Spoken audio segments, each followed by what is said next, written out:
In the name of the Father, and of the Son, and of the Holy Spirit. Amen. Good evening. It is such a privilege to do Bible class, and I am grateful to God for it. As usual, it's Wednesday, and having invoked the Holy Spirit, we are now ready for the Bible class. Well, we are in the run-up to the most delightful season of Christmas.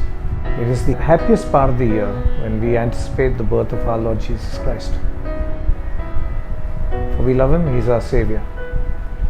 And in this season of Advent and this season running up to Christmas, I wish you be happy.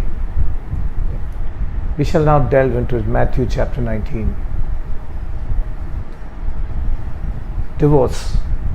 When Jesus had finished saying these things, He left Galilee and went into the region of Judea to the other side of the Jordan. Large crowds followed Him and He healed them there. Some Pharisees came to Him to test Him. They asked, "Is it lawful for a man to divorce his wife for any and every reason?" You see, so far Jesus was in Galilee. Now He's come to the southern part of the river Jordan, which is in Judea, very close to Jerusalem. So even there the large crowds are following Him. But as usual, the Pharisees were following Him. So they came to Him to test Him. And what better question than the most burning question of the time: divorce. I'll tell you why divorce was the most burning question of the time. And they wanted to test Jesus as to which side He's taking now. They also wanted to test if He is going to speak against Moses. I'll explain. But first we'll read on verses 4 to 6. See how Jesus answers them. They were expecting Jesus to take sides. Jesus doesn't. This way or that way. The Pharisees knew that Jesus was fair towards women. In those days, women were treated as third-class citizens. But Jesus treated them as equal. And these divorce laws were all loaded against women. That's why now Jesus will answer them. "Haven't you read," He replied, "that at the beginning the Creator made them male and female and said, 'For this reason a man will leave his father and mother and be united to his wife, and the two will become one flesh.' So they are no longer two, but one flesh.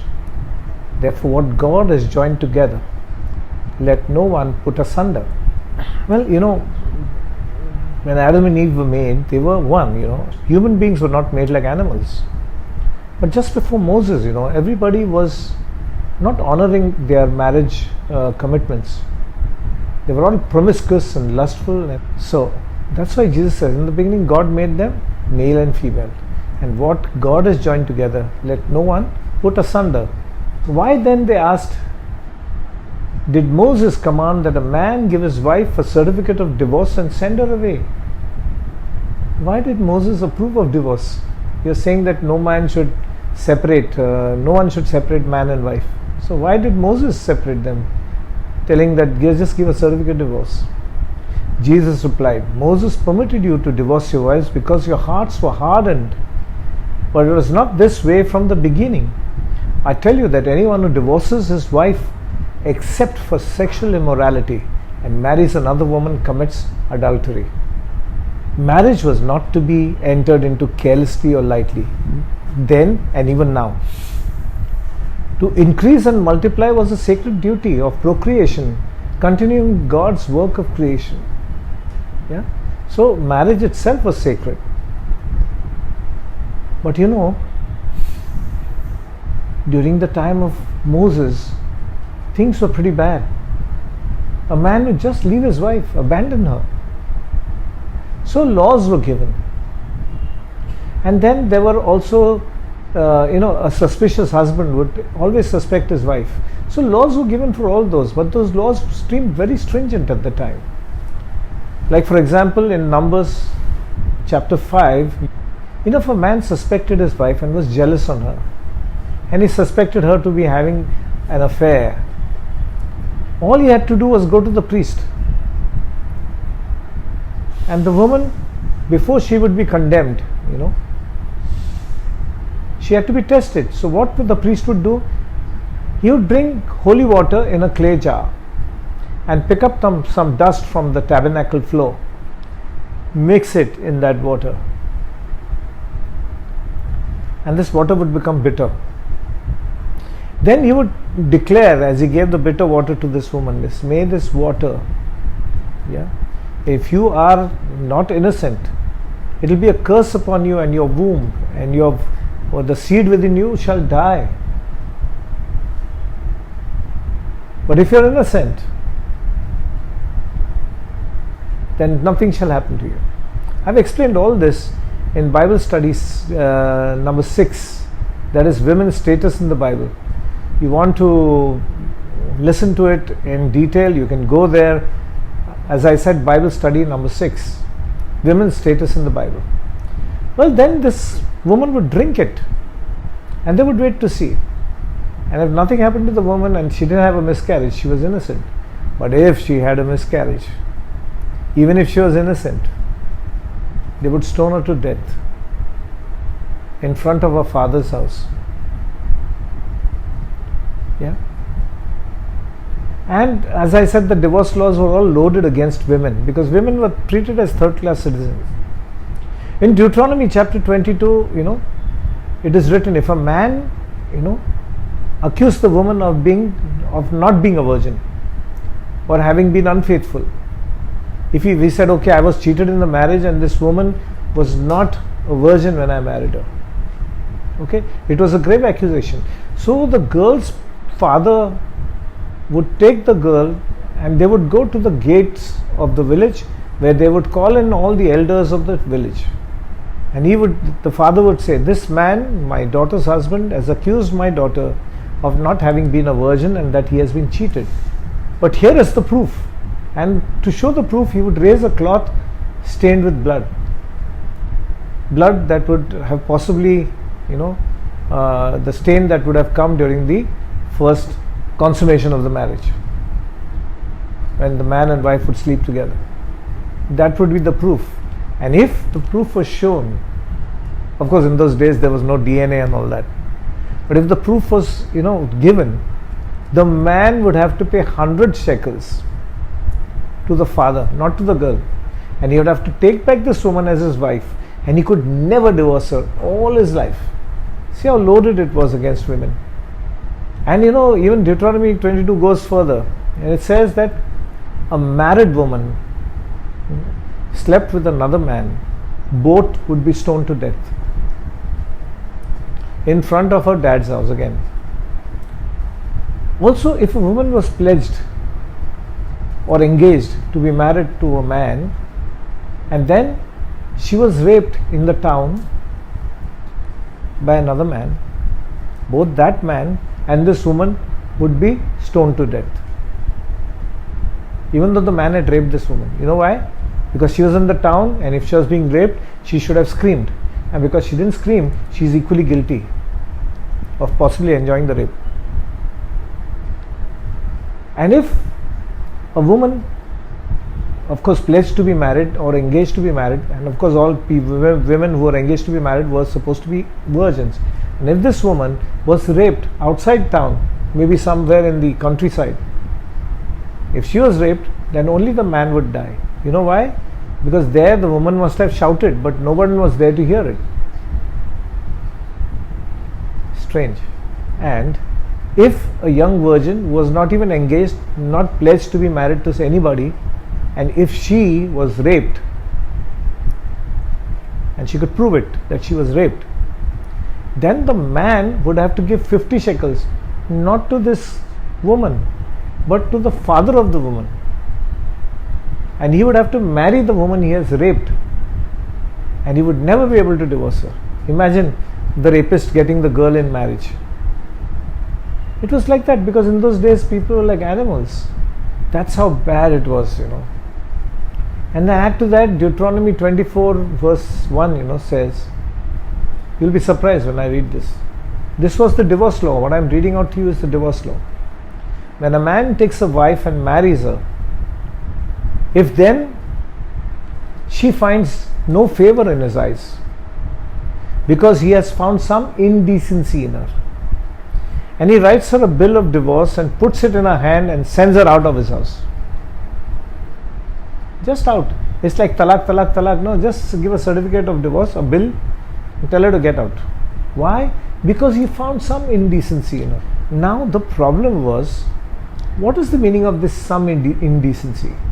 The interpretation could be wide, and over the centuries there was a lot of debate on this. Man has found some indecency in that woman, in his wife. That's why he divorced her. There were two houses during the time of Jesus, just before Jesus.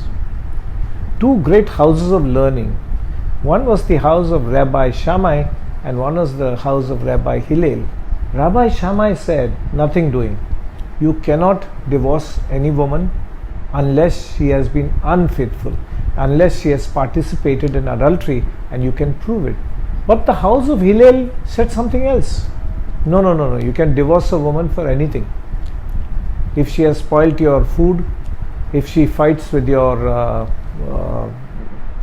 mother, and if she shouts out loud or back answers you, or if she has a brawl with you and the neighbors can hear it, or if you see her on the street talking to some stranger, divorce her. Not only that, some rabbis even said that the meaning of this, when a man takes a wife and marries her, and if then she finds no favor in his eyes, that means some of them interpreted it as said, this woman is not finding any favor in her husband's eyes now because the husband has seen a more beautiful woman. So he can divorce this woman and marry the more beautiful woman.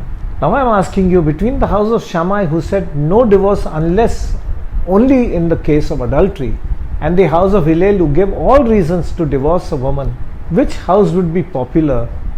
Which house would be followed as far as divorce went? The house of Hillel.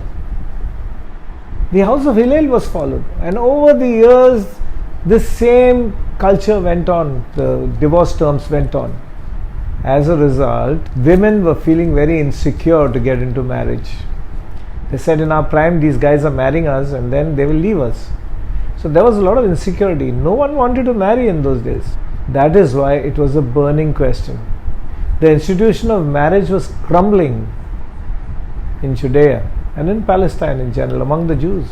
Yeah. So now I hope you understand why these Pharisees came and asked Jesus. They wanted to trap him. They wanted to see if he's taking they knew that he will take the side of the house of Shammai, who says divorce only if there is adultery. If he says that, then the house of Hillel, all those people from the house of Hillel will get angry on Jesus because he's contradicting them.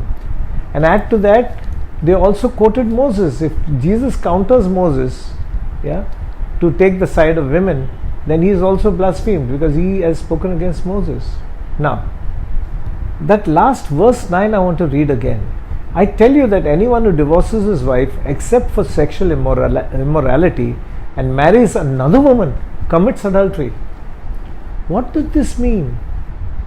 And also Jesus says anybody marries a divorced woman has committed adultery. Why? The answer is simple. Many times a woman who was married, was courted by another man, and they were very scared to bring out their thing in the open. So little by little they would make the husband suspect, but without adequate proof, and the husband would then give her a certificate of divorce and send her away. The moment he sent her away, she was free to marry her lover. So that is another reason why marriages were breaking. That's why Jesus said that, to understand. In the US and all, now people are misinterpreting. No, Jesus said divorce, you cannot marry a divorced woman or you cannot marry a divorced man. No, that is not what Jesus meant. I'll explain. Why divorce is not a hard and fast rule? I'll tell you why. Jesus laid down a principle, not a law. You know the difference between a principle and a law? A law is absolute. You cannot break it. But a principle is a guide to follow. It is given so that you can, interpret the law better. So a principle is like a guide, and it differs for various circumstances and in various instances. You understand? But a law is absolute. You just cannot break the law.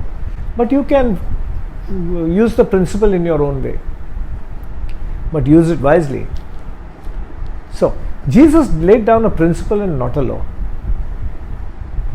That no one should divorce unless there has been adultery. To turn this saying of Jesus into a law is gravely to misunderstand it. So do not take this divorce thing that Jesus says as a law. Marriage was an indissoluble union between two people.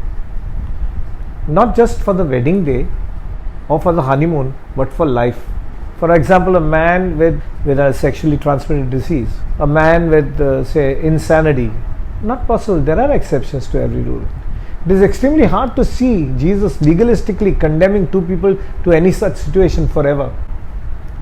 But that is not to say that divorce should be made easy, but it is to say that when all physical, mental and spiritual resources have been brought to bear on such a situation, and the situation still is not solvable, and it remains dangerous, then the situation should be ended. That's why the church, annuls a marriage. As when Jesus said these words, his disciples were men, and men were, used to hearing that these divorce laws that were loaded against women. Men were happy with these divorce laws. Even his disciples, the disciples said to him, if this is the situation between a husband and wife, it is better not to marry. Jesus replied, not everyone can accept this word, but only those to whom it has been given. For there are eunuchs who are born that way. There are eunuchs who have been made eunuchs by others. And there are those who have chosen to live like eunuchs for the sake of the kingdom of heaven. The one who can accept this should accept it. So as I said, not only women were afraid to getting married now. After Jesus said these words, even his own disciples who were men, now they are saying it is better not to marry only, because there is no escape route. They understood marriage to be an evil situation, where they said that if you have a bad wife, you are going to go to heaven because you already suffered hell here on earth. That's what the Jews were saying. There's another saying among the Jews: if a man had a bad wife, it is a religious duty to divorce her. Crazy. But then let's see. Not everyone can accept this word, but only to those whom it has been given by the Holy Spirit. When your marriage is, has the element of the love of God and the presence of God, both husband and wife will understand each other. They will know and be aware that both of them are not perfect, that they themselves are not perfect. There will be love, peace and understanding and forgiveness in the family. But let's see this eunuchs thing, for there are eunuchs who are born that way, and there are eunuchs who have been made eunuchs by others, and then there are those who chose to live like eunuchs for the sake of the kingdom of heaven. See, some eunuchs are born that way. But in the ancient days, if a man had to work in the palace for the queen, he would be castrated. He would be made a eunuch. His reproductive organs would be the testicles would be cut off. So that is how it was. The great Origen, who was a leader in the church, a great champion in the Bible, he misunderstood this. You know what he did? He went and he castrated himself. He took the meaning literally. He was wrong. That last point that Jesus is saying, and then there are those who choose to live like eunuchs for the sake of the kingdom of heaven. For example, the missionary, he cannot get married because he cannot take his wife, and if she gets pregnant, he cannot go with her roaming around, It's not possible. He'll have to leave her. Suppose a guy in love gets a calling from God, he wants to follow God. Either he'll have to take the girl with him, in which case he'll not be able to do his job as a man of God, working for the Lord. So, our priests and all, this actually word eunuchs should be replaced by celibates. But Jesus says there are eunuchs who have been made eunuchs by others. They were born eunuchs, some are born eunuchs. But the third thing is, like our priests, they live, they have the thing of celibacy. So they have consciously chosen to give up this reproduction thing for the sake of the kingdom of God. That's what Jesus is saying. I hope you understand that. The little children and Jesus. Then people brought little children to Jesus for him to place his hands on them and pray for them. But the disciples rebuked them. Jesus said, "Let the little children come to me. Do not hinder them. For the kingdom of heaven belongs to such as these." When he had placed his hands on them, he went on from there. See, already in the last chapter I have explained to you about children being the greatest in the kingdom of heaven. When you look at a child, you know what exactly we have to be. Like a child, we have to learn to forgive, we have to learn to forget, We have to learn to trust. We have to learn to surrender ourselves, like the child surrenders himself to the parent, at the mercy of the parent. So many characteristics of a child. If we are childlike, we shall go to heaven. We have to unlearn a lot of things. Jesus already had said that. Now when they brought the little children to Jesus, they must have been making a ruckus with their children. So what the disciples rebuked them, shh, keep quiet, go. Doesn't it happen in our churches?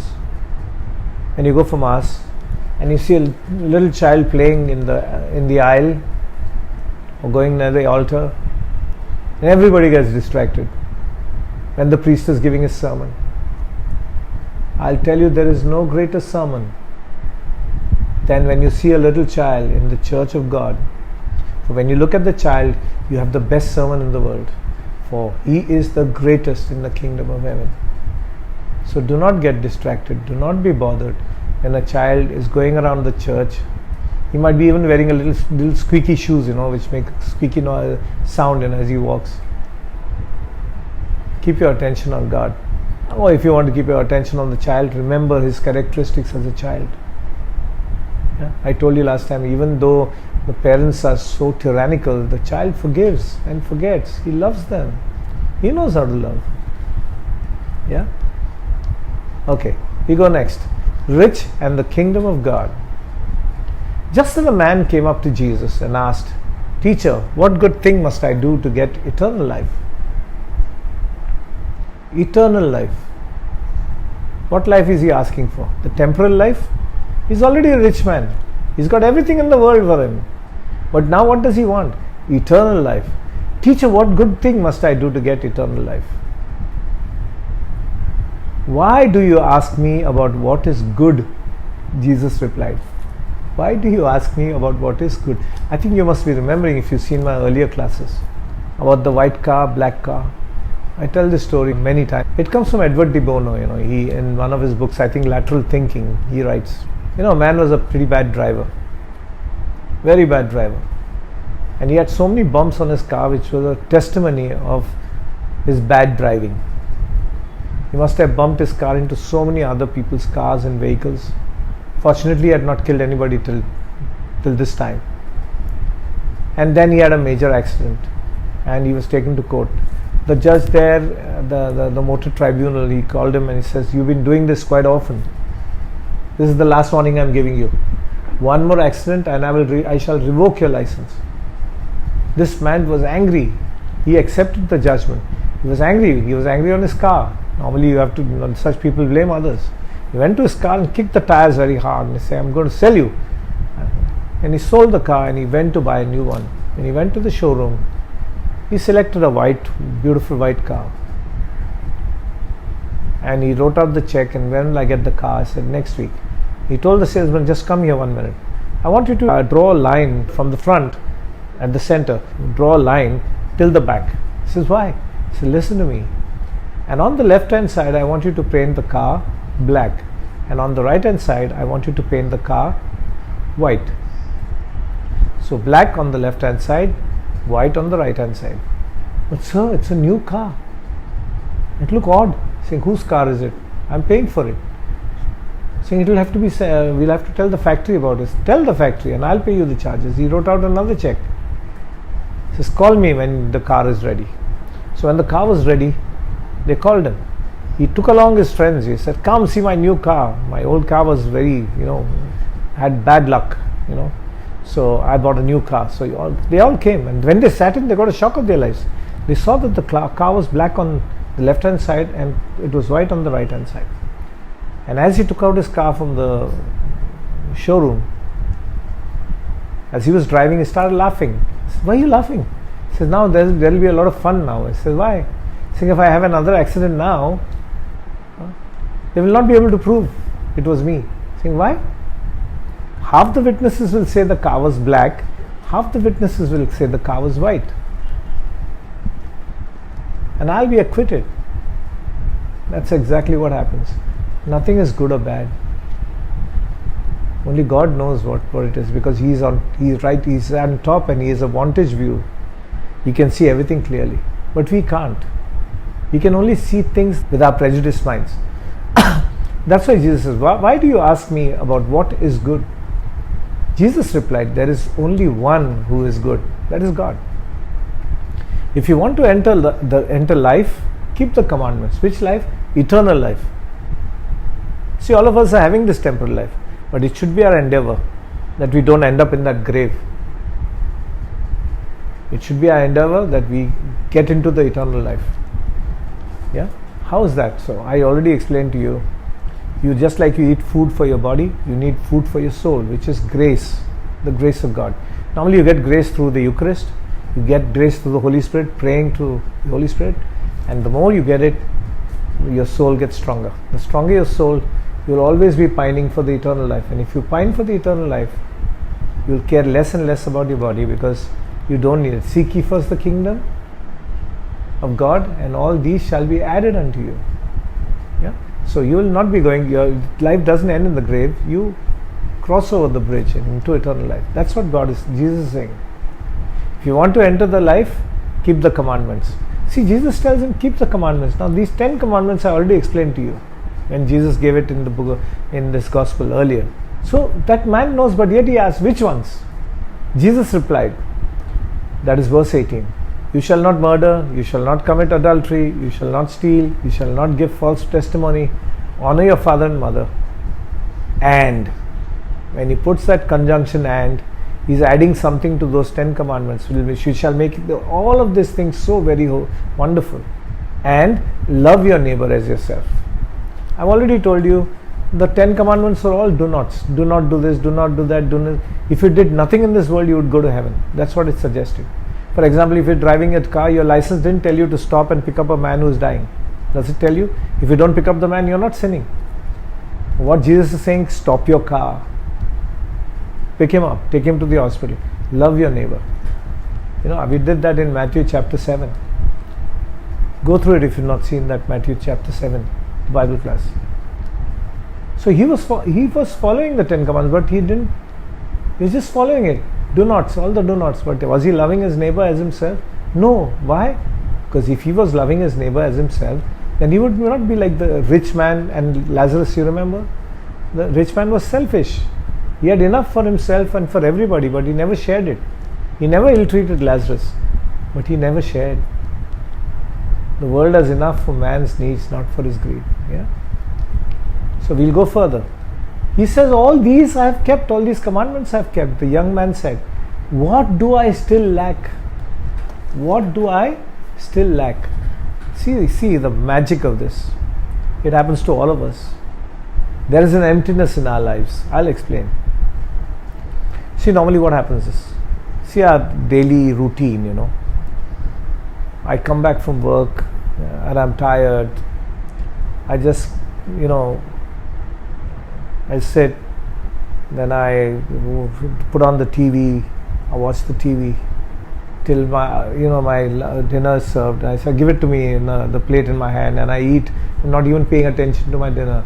I just wash my hands, keep the plates, and I keep watching till my eyes are droopy, and I fall asleep. I put it off.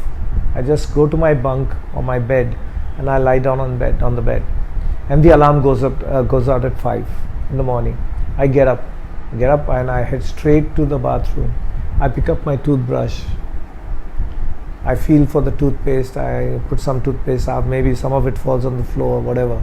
And I start brushing. My day started. I start brushing, wash my face, shave, or maybe I have a bath first, then shave. Yeah, exercise a bit, and then I have my breakfast. By the time my wife has gotten up, she makes my tiffin and she gives it to me. And I get down from Goregaon, where I stay. I get down the same building, the same staircase. I see the same doodhwala as I go down. I see the same pawala coming up, and as I exit the building, I go to the same bus stop as I go every day of my life. Stand there, wait for the same bus that comes and takes me every day.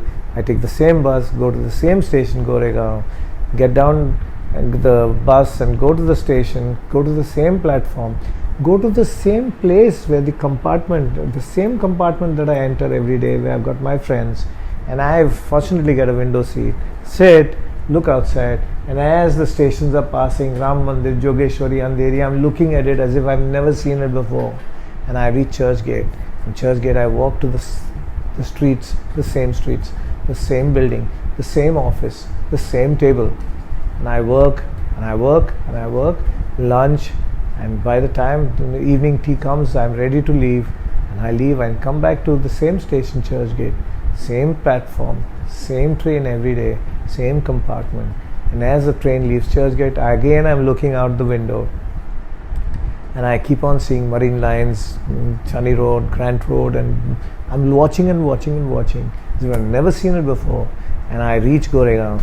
I get down, get into a rickshaw or a bus at the same bus stop, get into the same bus, get down at the same bus stop near my house, get into the same street, come up the same building, come up to the same floor, come to the same house, ring the bell, come inside, drop my bag at the same place as I drop it every time, plonk myself into the sofa, wife brings the tea, I watch the TV, put on the remote, and I keep on watching. Wife gives me my dinner and the plate in my hand. I'm eating.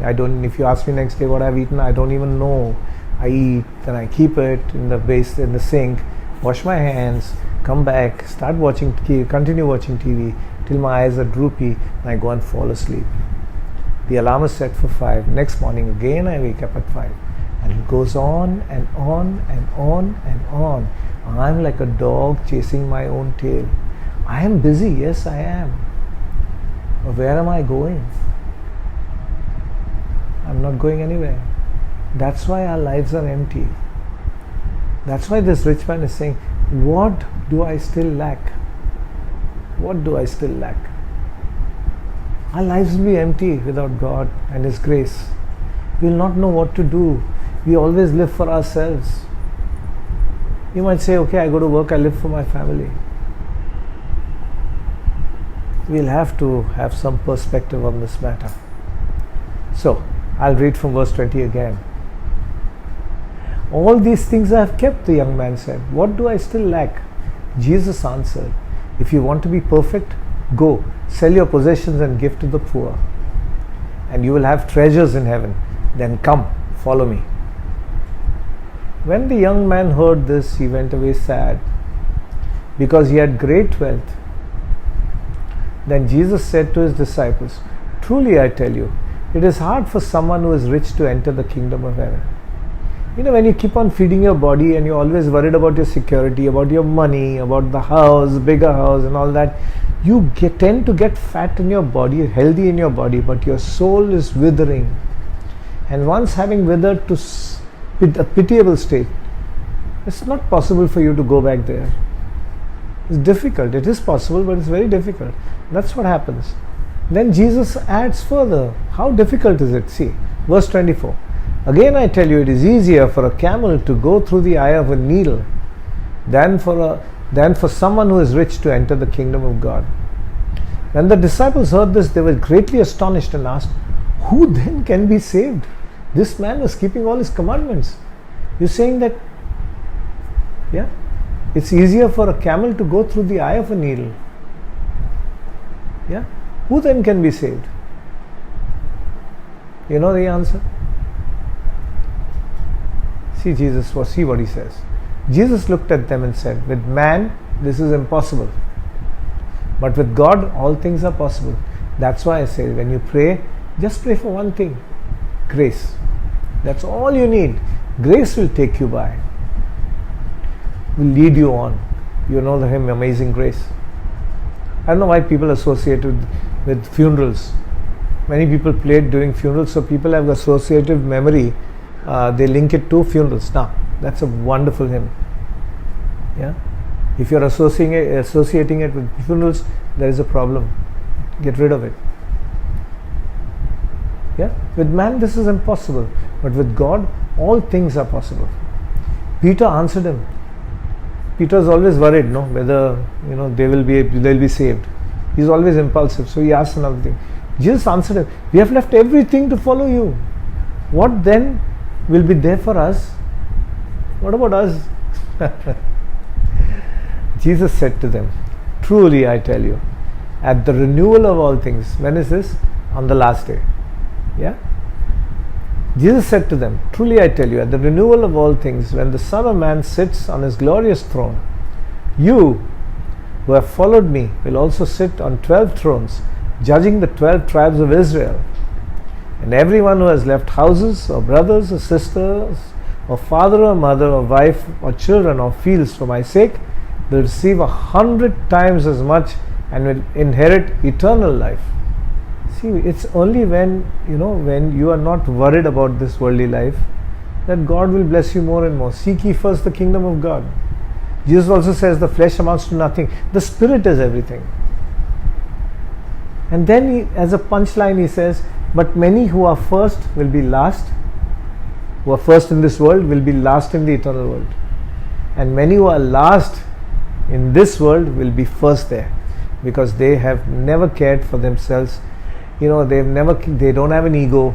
They always cared for the others. So even if you slap them on one cheek, they are willing to give you the other cheek. They are willing to forgive. They are willing to love. And you have grace, you have the eternal life. So many who are last will be first. So let us summarize chapter 19. The first thing was the divorce debate was settled by Jesus. He is saying that the house of Shammai that said that you can divorce only for adultery is true. Yeah? Jesus also treated women like equals. He realized that the Old Testament, Moses had given them these laws because their hearts were hardened. They were treating women like dirt. So he put some semblance of order, and that's why those laws from Numbers chapter 5 and Deuteronomy 22 to 24. Yeah. Then we also find the second point is the little children, and Jesus tells us, do not rebuke, bring them. Jesus loves children. Jesus loves people who are childlike. For people who are childlike will inherit the kingdom of God. And lastly, the rich young man. See, when no man can serve two masters. Either you serve God or you serve money. That rich man had served money for too long. He had forgotten God. It was difficult for him. It was easier for a camel to go through the eye of a needle. That's all, folks. That ends Matthew chapter 19. Until next Wednesday, 7 p.m. God bless. Praise God. In the name of the Father, the Son, the Holy Spirit. Amen.